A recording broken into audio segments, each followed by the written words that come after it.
every day when I'm breathing, it's for us to go farther. You know, every time I speak, I want the truth to come out. You know what I'm saying? Every time I speak, I want to shiver. You know, I don't want them to be like, they know what I'm going to say because it's polite.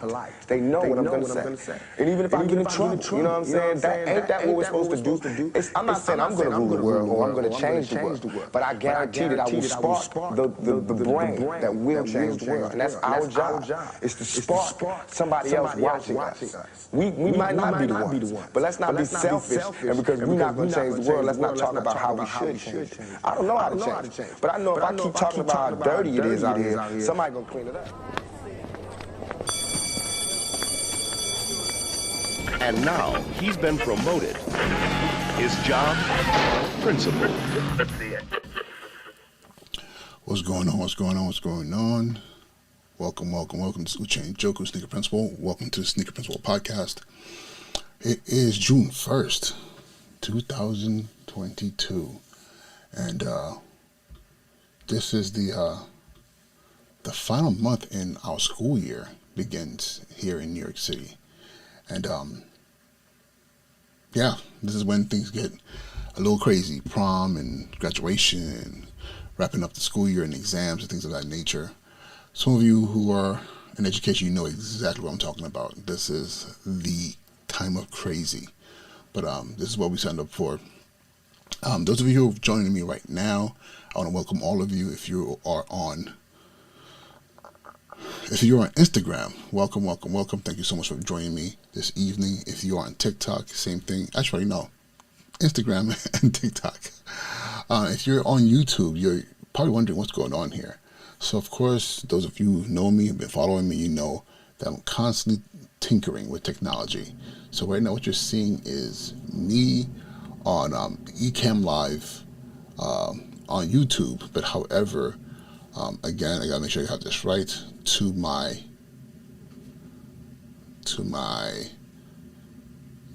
left is Instagram, and to my right is TikTok.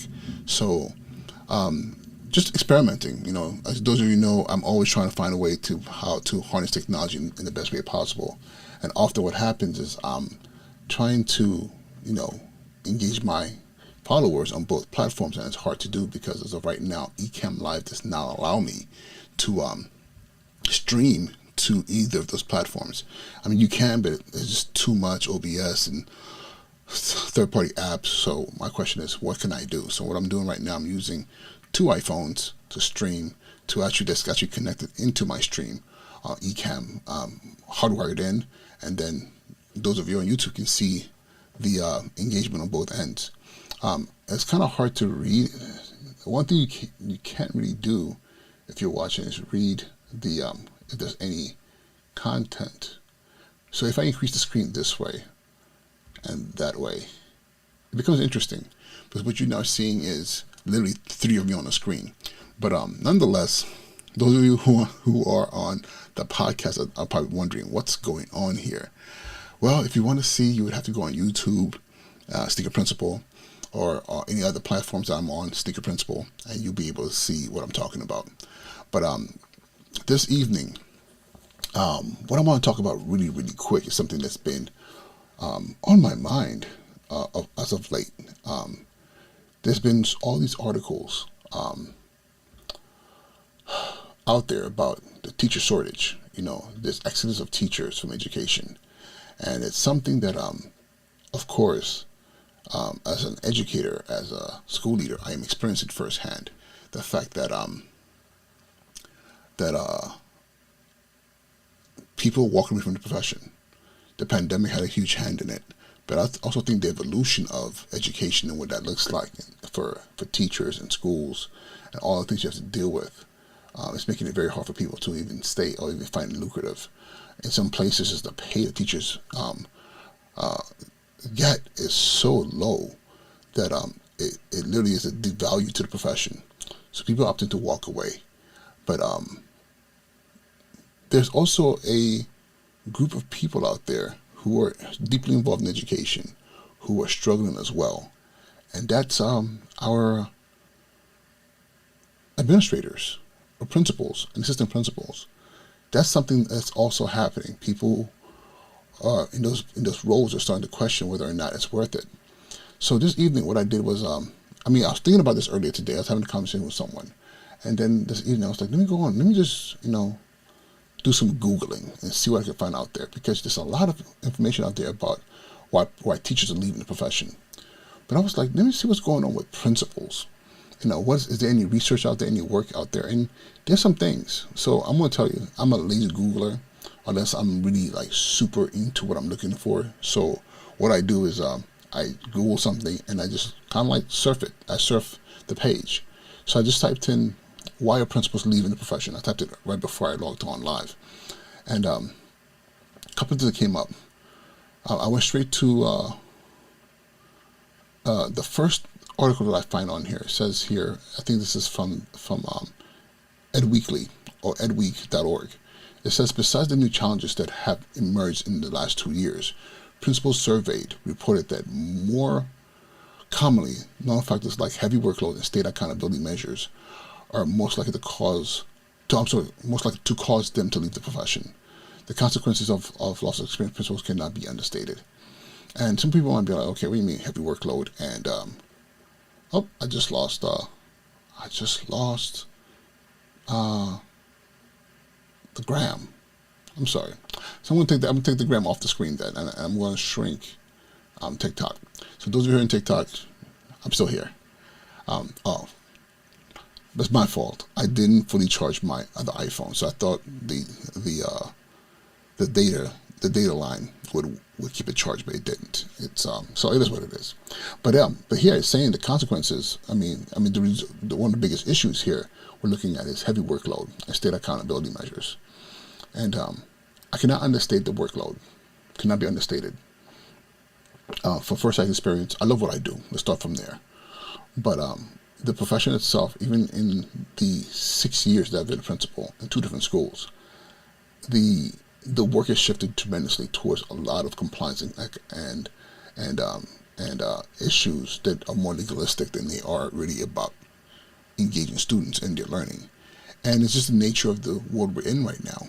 And for a lot of principals, it's a struggle to balance making sure students are getting what they need in the classroom, then also all the paperwork and emails and everything that's happening, and at the same time that distracts from that. And for a lot of people, it's a huge stressor.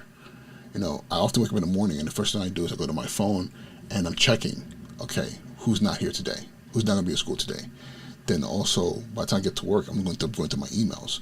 What are the big things that are happening? Messages I got to comb through the 200 emails that I probably get in a day to figure out what needs to be handled. But then at the same time, you're dealing with everything else in the building.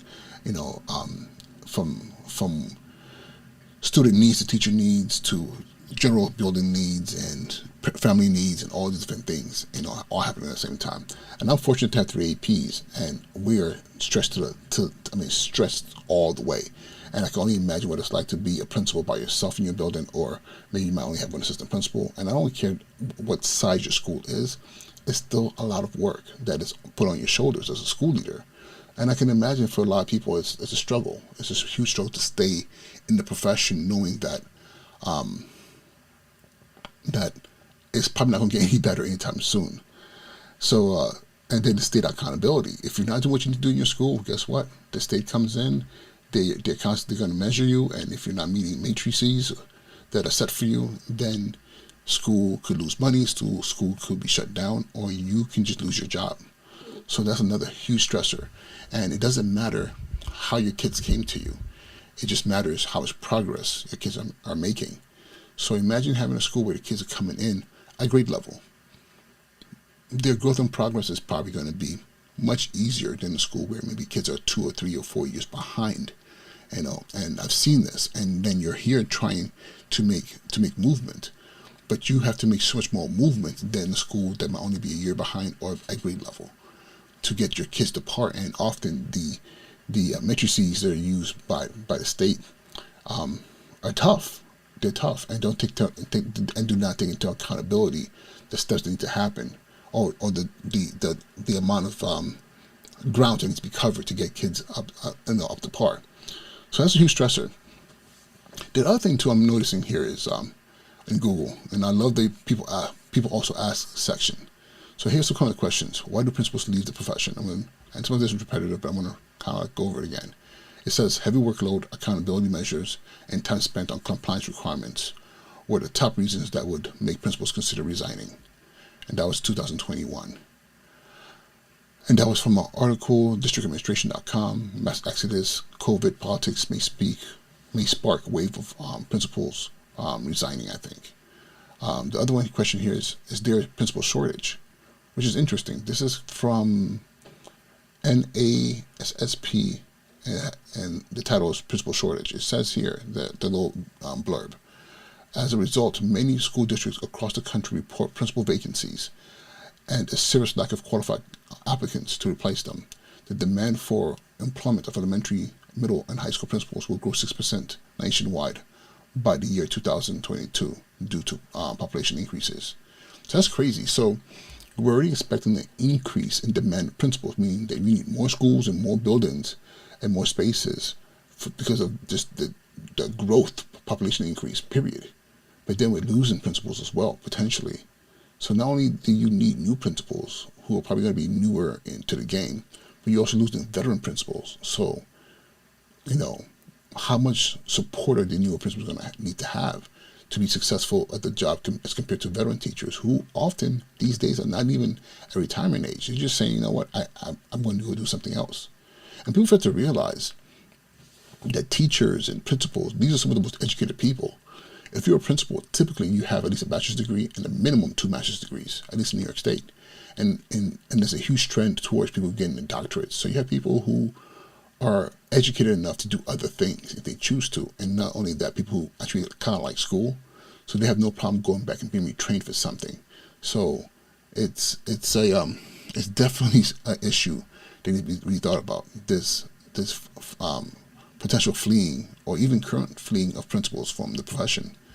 The other question here is, what is the average tenure of a principal? I saw this earlier, and this really shocked me. And tenure is just the length of time someone stays in a particular position. So actually, let me make sure I have the right definition, because tenure actually has two meanings. So tenure, the holding of an office. So so the noun is the holding of office. The verb is to give someone a permanent post. So a teacher couldn't get tenure, meaning that they're protected from just a random firing. They have to go through a process. But as a noun, tenure is the holding of an office. So here, it says here let me see if I can find it again. The average tenure of a principal, so that's the length of time principals hold their office nationwide, is 4 years as of 2016-2017. This says this number masks considerable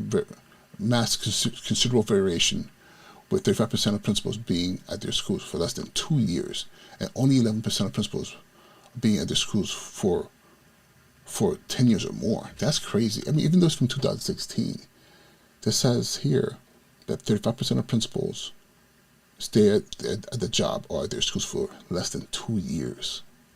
Wow. And only 10% make it, stay for 10 years or more. It's funny because in my mind, I always had the stereotype of the principal who's there forever. And they're like, you know what, I knew your grandfather when he was in elementary school. I knew your parents when they were here. And that's only 11% of the population. And that was from 2016 before the pandemic. So I wonder what it is now. That's crazy. And that comes from the learningpolicyinstitute.org. The title of the article is Understanding and Addressing Principal Turnover, Learning Policy. This is an interesting one. What do principals do when they retire? And it's interesting because a lot of the positions are like substitute teaching, curriculum development, grant writing and advocacy, international and independent schools, and nonprofit and charity work. Which makes sense because often people who are in education tend to move towards education just in a different space.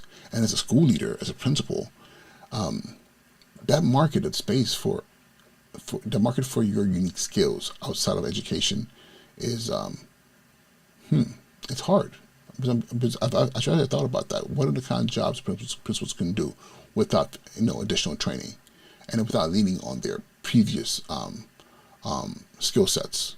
So, okay, what's going on here? My phone. Yeah, I thought Instagram was coming back on again, but it isn't. The next question here is and I know the topic here is about why principals leaving, but I'm kind of going down a rabbit hole real quick here. So I'm going to look at one more question here. Is principal a stressful job? This here is from thoughtcode.com. 10 pros and cons of being a school principal. It says here it can be a rewarding job, which is very true, and it can also be an extremely stressful job. Not everyone is cut out to be a principal. There are certain defining characteristics that a good principal will possess.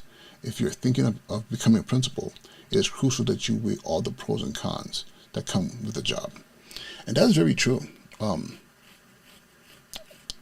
I kind of set my eyes on being a principal early on in my career, and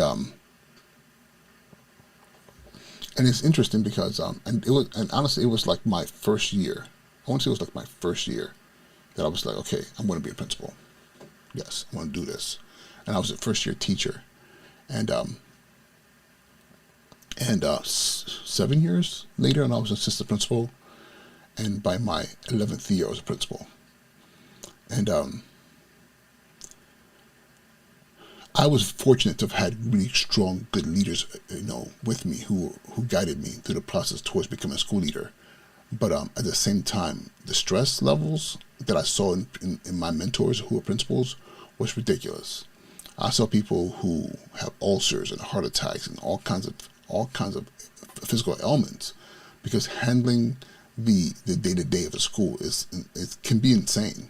I remember reading an article years back that said the 3 most stressful jobs, or the three jobs that had the most similarities as far as mental capacity and the thinking process on the job, was emergency room physician, a school teacher, and I think they said like a firefighter. And the logic was this: is that the amount of things you have to address within a short period of time. So imagine being in an emergency room and being a physician. You could have somebody come in with a bullet wound, you could have somebody come in with a splinter, you could have someone come in with COVID or pneumonia, and all these things that happen, you're triaging constantly, trying to figure out who to deal with, who is the most pressing, and so you keep saving lives. You're a firefighter, you go into a house, there's a family stuck in there, you have to assess who can I get out quickly with the least amount of damage and be able to come back and get the rest. Who needs to get out first? A teacher, same thing. And let me tell you right now, people don't realize this and they forget. All a principal is the principal teacher. Okay? To be the principal, that means like a principal investor or principal, or if you're saving your principal, it means your main money, your main thing, the main person, the principal. All the principal is in a school is the main teacher. Usually the best teacher in a school building traditionally would become the principal. Over time, it became someone who had the licensing and the authority to run the school. But I like to think that the principal should be someone who's just as capable of taking over a classroom and teaching. And if you are that principal who knows about teaching, that means you approach your job from that lens of triaging and constantly juggling things that are happening and coming up with solutions. And that's super stressful, because when you forget one thing, there's a problem. If you spend too much time on one thing versus another, there's a problem. So trying to find a way to balance all that is a lot of work. But again, it's super rewarding. Quick question here. It says here, the youngest principal in the world.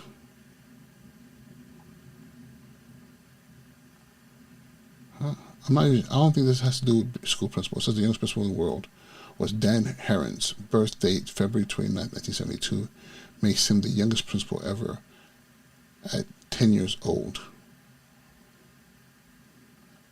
Oh, no, this is legit. There's a 10-year-old principal, but this was a long time ago. This would have been 1982, so that's not even relevant. But yeah. You know, if you get a chance and you go to your kid's school, ask your principal, hey, you gonna be here next year? Because it's kind of crazy when you think about the fact that that there's just been so much shift in the world, and and there's a need to make sure that our educators, our teachers, our administrators are good, mentally, physically, because these past 3 years has been some of the toughest times that we've experienced in our lifetime as educators in schools, and the workload, the stress, the way children are presenting themselves now, the trauma they've gone through. These are all things that we have to deal with. So it's a challenge to just be present and be able to take care of your students, but at the same time take care of yourself. And those of you who are teachers out there, or even administrators, listen to this. One thing I want to say to you is, take care of yourself. Make sure that you're making time for yourself. You're mindful about how you present and what you're going through, because so often we just get caught up in the rigmarole of the day, and we're juggling all these different things, and we forget about ourselves. I know people, principals who've told me, I forgot to go to the bathroom today. Like, like yesterday I didn't go to the bathroom. Like and I knew I had to go to the bathroom, I didn't go. Or I didn't eat at all. Or, I was so stressed out that I just fought through it and carried that stress with me the whole entire time. Or my blood pressure is off the roof. Like all these different things, and honestly, if you just take some time to breathe and be intentional about your day, it's so much better than carrying all that. And I ask those of you who are connected to principals, administrators, assistant principals, and even teachers, check in on them. Ask them, are you eating? Did you take care of yourself today? Did you do the right things? Were you mindful? Because again, it's one thing to lose school leaders and teachers to the stress of the job and people who are walking away. That's another thing to lose people to just dropping dead. And it's happened. I will never forget a story that I heard early on. And it's funny because I don't know, I'm not even sure if it's a myth, but I've heard it enough times to believe that it happened. There was a principal here in New York City who was just known for being very present, always around kids, knew him, was there for a long, long time. And apparently one day came in, went to the office, and was there for the full day, and no one noticed. Big school, things were going, no one noticed, until somebody walked in there and found him, like, literally slumped over at his seat. He had passed away. I think he had a heart attack or something like that. And that was it. And not to say that mindfulness practices or anything would have saved him, but life is so short, and we have to take care of ourselves. But I really believe if we take care of ourselves, we live longer, we're more productive, and we'll probably be more likely to stay in the profession. Stress is the biggest driver for a lot of us, who have thought about leaving, or those of us who've actually left. Stress is a big factor in there. But I believe if you take care of yourself, you stay vigilant about, your diet and your exercise, and just be in a good mental space, then you will stay, and you will be more productive in getting the work done and moving your community forward, your children forward. So I just want to talk to you guys about that briefly this evening. I hope you're all well, and I think I'm gonna go get some shut-eye and get ready for tomorrow.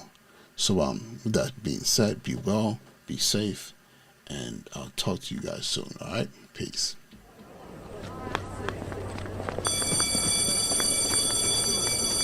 And now he's been promoted. His job, principal.